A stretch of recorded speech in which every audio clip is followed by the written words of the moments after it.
Thank you so much, sir, for the invitation, first of all, and also thank you for the introduction. I'm also very happy to hear some very kind words from Partha, sir.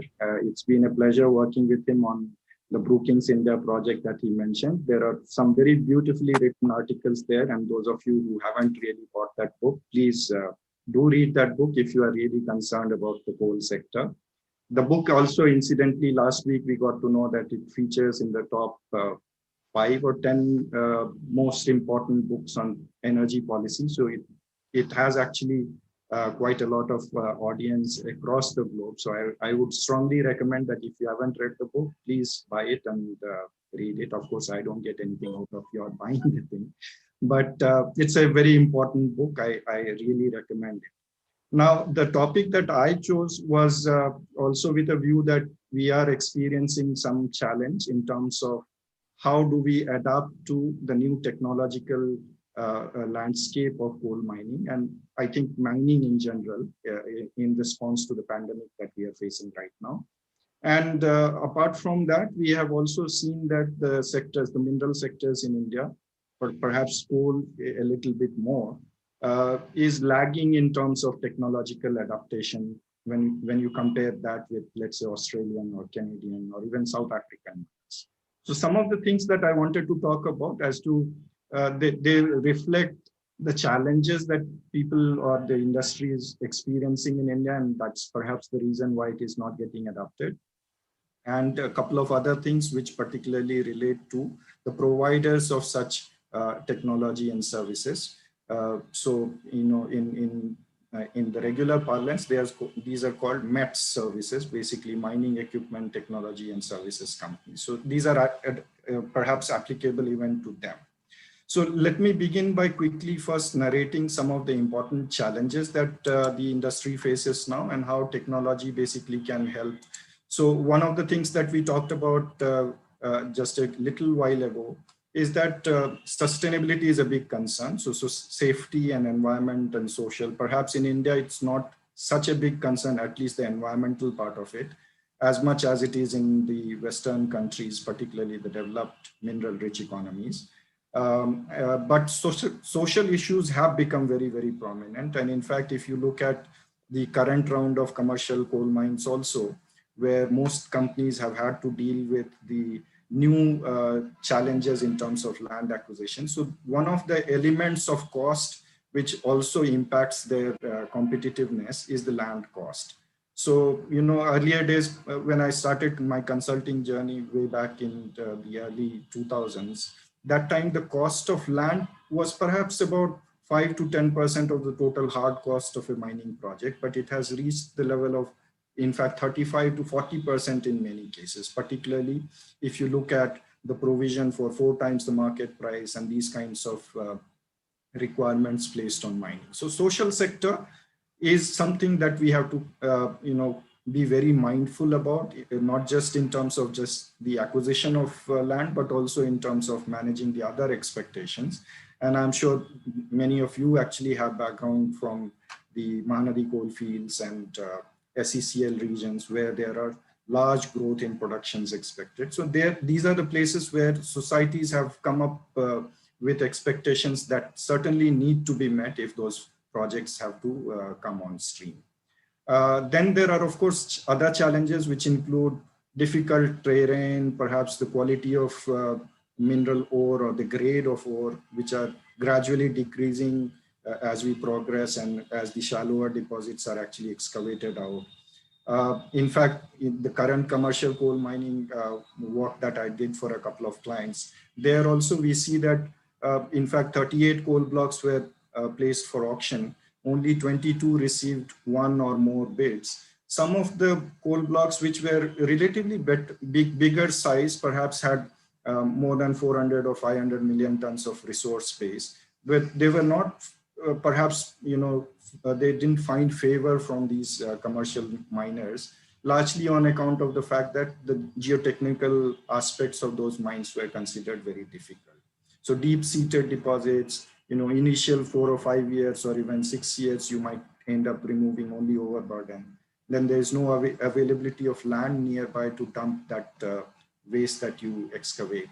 So these are the challenges, the geological challenges, sustainability challenges, and now technological challenges that have come in, which are largely on account of the fact that we have to encourage remote operations. We need to have communication channels where people can work from different locations and still be able to operate the mine as efficiently as they would have done if they were working in physical locations. So in some sense, while we talk about productivity in Coal India and compare it with the international numbers, we often sometimes lose sight of the fact that when we talk of only tons per person, let's say the output per man shift kind of number, we actually lose sight of the fact of economics. So while our labor is actually cheap, so in terms of economical excavation, no matter how many people we end up employing, we still are economically more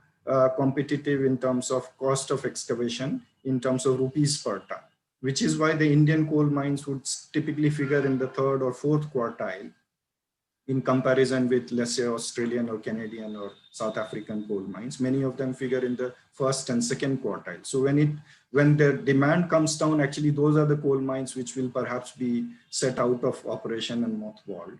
In India, we may not have that challenge. So that also has an implication on technology, because what kind of technologies are we looking to target? So my first point, which I wanted to talk about in terms of why Indian mining is not seeing adaptation of some of these so-called globally cutting edge technologies, is because these technologies actually target solving a labor issue or labor intensity, so to say. And those are not something that Indian mining is struggling with, right? We in fact, the Prime Minister himself and many of the policymakers, including think tanks, come up with this idea that mining sector, apart from manufacturing, has to be the key driver for employment generation. So in our country, we don't want people to remain unemployed while remotely controlled, let's say, technologies which do not require any human intervention, that does the production for us, right? So that's one issue which perhaps needs to be seen from the perspective of Indian realities, right? I mean, in case of Canada, for example, or even in US, there is a possibility that people have been talking about universal basic income. In fact, in India also, there was a bit of discussion, say 3-4 years ago, when in one of the budgetary discussion, it came up that, looking at artificial intelligence, looking at how machine learning has pervaded all aspects of our life. So we would have to consider universal basic income. But that philosophy may not work so much in India, because, if you give basic income to, let's say, a US citizen, they won't mind not working, and they would perhaps, write songs and compose lyrics and music and perhaps do paintings and all that. Whereas if we are let loose without any work, and we are given even some basic requirement of money that meets our, physiological needs at the very basic level, we would not use that time that we get constructively. So I think Indians culturally, we are more amenable to getting more work. We don't dislike work. We actually, some of us identify, our identities are linked to the work we do. So technological adaptation in India to a certain extent can also be seen from the perspective that we are not trying to solve the people problem. We are not trying to solve the labor intensity problem. We are actually looking at something which can create more employment. So some of the technology providers who come to India with a proposition that can cut down further labor would actually not find takers. And in fact, many of the coal companies, including I think Coal India as well, the largest expectation that people who lose their land for coal mining projects have faced is that they need employment. So many of them actually, even though there is an MDO contract, parallelly being floated by Coal India, so MDO will get their own laborers, but Coal India still promises that they would employ people who are losing their land on account of that project. So employment is something that we have to look at from a very different perspective. And in fact, in terms of output, in terms of productivity also, we need to look at the economic numbers rather than pure play number of people employed. So that's first thing.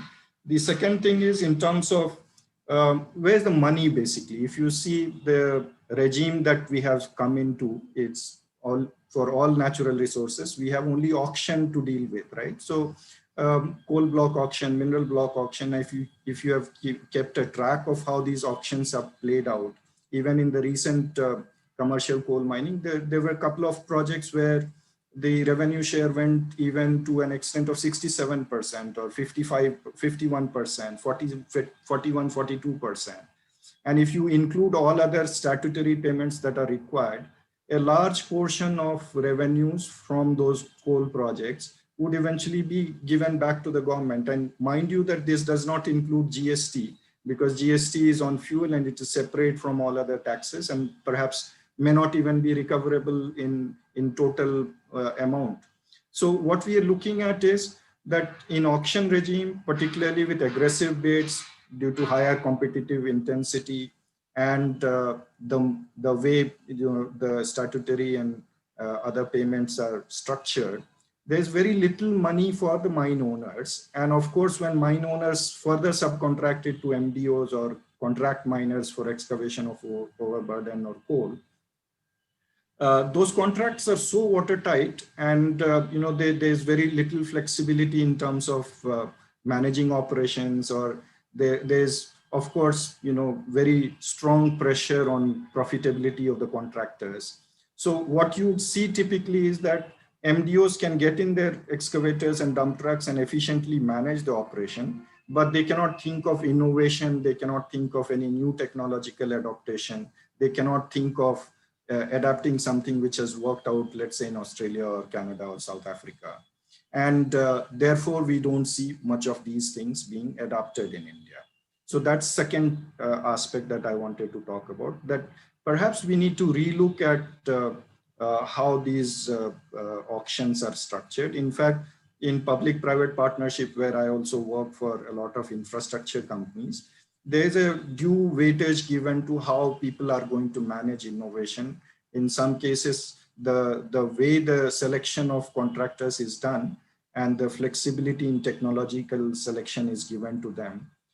It can be structured. It is not a rocket science to be able to develop a tendering process which enables adaptation of new technology. But we so far see that largely our focus is on highest revenue for government or lowest cost for coal mining companies who are letting out MDOs to come in and start operations there. So obviously there would be no incentive for anyone to start investing in cutting edge or novelty issue of technology. So that's the second thing. The third thing that I also wanted to talk about is basically about the business model. So we have seen some experiences from energy efficiency market. So you can quote perhaps some of them. So what happens is, in case of energy efficiency, the story was that, I have been using those. We have been using some kind of incandescent light. We know that electricity bill is higher, but we are not keen to replace it with low energy intensity equipment. So an energy efficiency services company has come into picture. They replace all those inefficient equipment, and then they get paid their return on investment through the savings that they generate in such plant or such installations.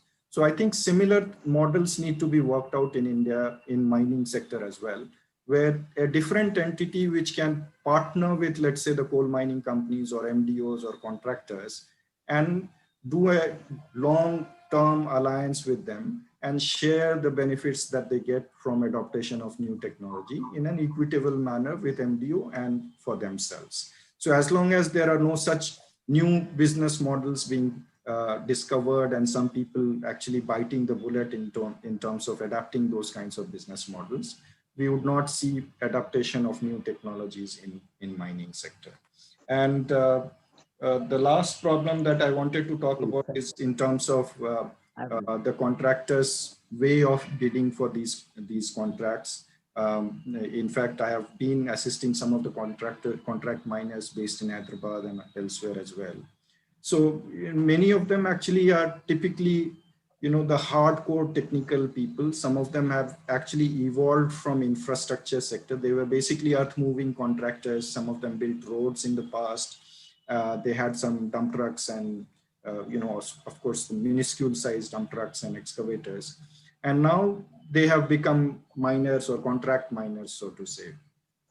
So many of them actually don't understand how financing is done, what kind of technology can give them quicker payback, what kind of investment returns they can make if they adapt a new technology.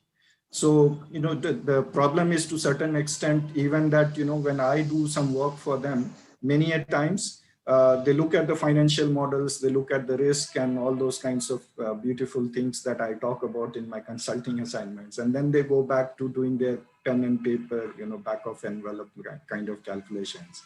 And even for projects which require thousands of crores of initial investment, these contract miners are willing to work for 100, maybe 150 rupees or 200 rupees margins over and above the cost, which actually does not take into account the risks that they are actually accepting in terms of those contracts being signed by them.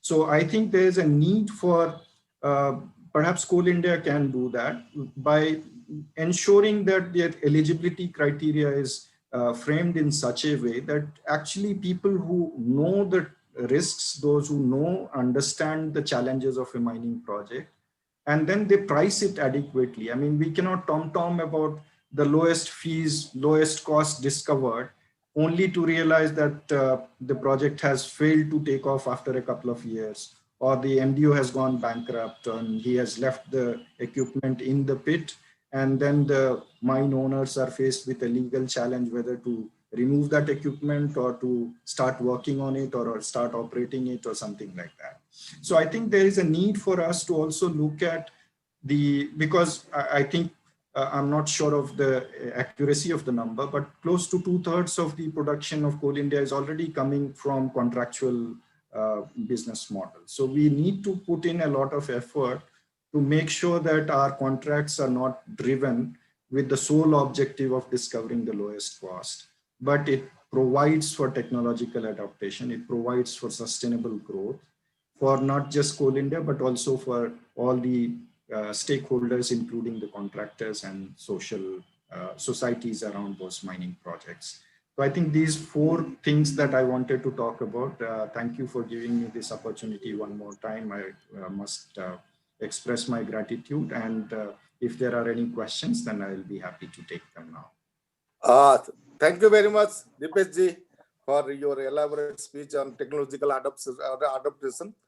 And you see, we have to also relook our method of e-auction if we get a better contract. And the third thing you say that Coal India should come out with some methodology so that it can give better price to the contractor.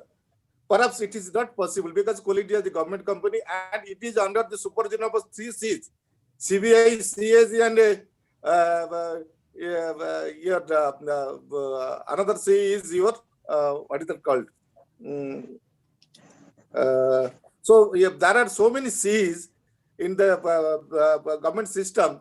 So we cannot work. L1 is the only way of finding out the party. Thank you very much. Before going into the question and answer session, I want to CVC, CVI, and CAG. These are the 3 Cs. We are under the supervision of these 3 Cs.